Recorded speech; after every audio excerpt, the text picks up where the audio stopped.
যাবে ওয়াউমাল কিয়ামাতি ইউরদ্দুনা ইলা আশাদ্দিল আযাব। তাদেরকে আল্লাহ সুবহানাহু ওয়া তাআলা কিয়ামতের ময়দানে ঘাড় ধাক্কা দিয়ে জাহান্নামে নিক্ষেপ করবেন। নাউযুবিল্লাহ বলি। এজন্য সাহাবা একরামের ইমানের সাথে আমাদের ইমানের তুলনা করতে হবে। তাদের আমলের সাথে আমাদের আমলকে কর্মযোগ্যতাকে মাপতে হবে। আল্লাহ বলেছেন আমিনু কামা আমানান নাস, তোমরা ঈমান আনো সাহাবা একরামের মতো। ইহদিনাস সিরাতাল মুস্তাকিম, সূরা ফাতিহা আল্লাহ দোয়া শিক্ষা দিয়েছেন যে হে আল্লাহ আপনি আমাদেরকে সরল সঠিক পথ দেখান। সিরাতাল লাযিনা আনআমতা আলাইহিম, তাদের পথ যাদেরকে আপনি পুরস্কৃত করেছেন। পুরস্কারপ্রাপ্ত বান্দা কারা? তারা রাসূলের সাহাবা একরাম। তাদের ভিতরে দুই গুণ ছিল, রুহবানুন ফিল লাইল আর ফুরসানুন ফিন নাহার। নামাজে রাতের আধারে নামাজের মুসল্লার দরবেশ, দিনের বেলায় বীর বিক্রম যোদ্ধা। তারা একদিকে দরবেশ ছিল, আমলদার ব্যক্তি ছিল, অপরদিকে রাষ্ট্র ব্যবস্থায় ইসলাম যেন পরাজিত না হয় সেদিকে সূক্ষ্ম দৃষ্টি রাখতেন, নজর রাখতেন। ইসলামকে রাষ্ট্রীয়ভাবে সামাজিকভাবে প্রতিষ্ঠিত করে গেছেন। আজকে যারা অর্ধশত বছর পর্যন্ত আমাদেরকে নানাবিধ প্রতিশ্রুতি দিয়েছে, তারা প্রতিশ্রুতি দেয় না, আমাদেরকে ধোঁকা দিয়েছে। ইসলামের অনেক ক্ষতি করেছে, অনেক ক্ষতি করেছে। সময় নাই, এই জন্য বলতে পারলাম না।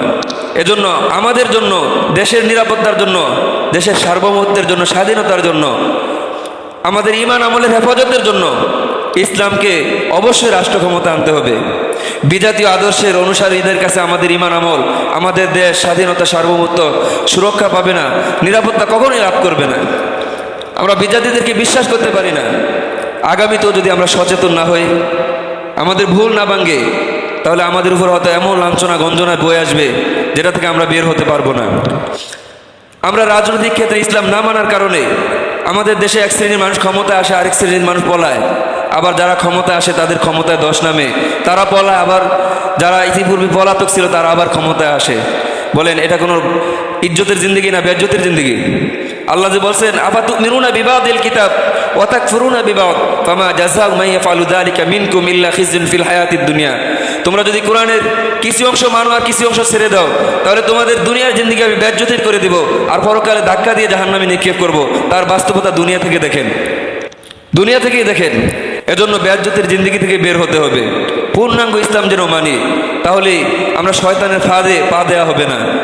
শয়তানের ফাঁদে পা দেওয়া থেকে যদি আমরা আমাদেরকে হেফাজত করতে পারি, তাহলে কাল কিয়ামতের ময়দানে নবী ওলি আউলিয়া ওলামায়ে কেরামের পিছনে দাঁড়িয়ে আল্লাহর নৈকট্যপ্রাপ্ত বান্দা হয়ে, সন্তুষ্ট বাজন বান্দা হয়ে তার সন্তুষ্টি নিয়ে তার জান্নাতের মেহমান হতে পারবো। আল্লাহ সুবহানাহু ওয়া তাআলা আমাকে সহ আমাদের প্রত্যেকে সচেতনভাবে আমাদের ঈমান আমল আকীদা, দেশ স্বাধীনতা সার্বভৌমত্ব রক্ষা করে চলার তৌফিক দান করুক এবং আগামীতে সচেতনতা রক্ষা করে এমন পদক্ষেপ নেওয়ার তৌফিক দান করুক যে পদক্ষেপে হক্কানি ওলামায়ে কেরাম, দেশপ্রেমিক, ইমানদার, আমানতদার ব্যক্তিরা আমাদের অভিভাবক হতে পারে, সামাজিকভাবে রাষ্ট্রীয়ভাবে ক্ষমতা আসতে পারে। আল্লাহ সুবহানাহু ওয়া তাআলা আমাদের প্রত্যেকের সেরকম সচেতনতা অবলম্বন করে সেরকম উদ্যোগ নেওয়ার তৌফিক দান করুক। আল্লাহ সুবহানাহু ওয়া তাআলা যা কিছু আলোচনা আমি করেছি, আমরা শুনেছি, আমাকে সহ আমাদের প্রত্যেকে আমল করার তৌফিক দান করুক। সকলে বলি আমিন।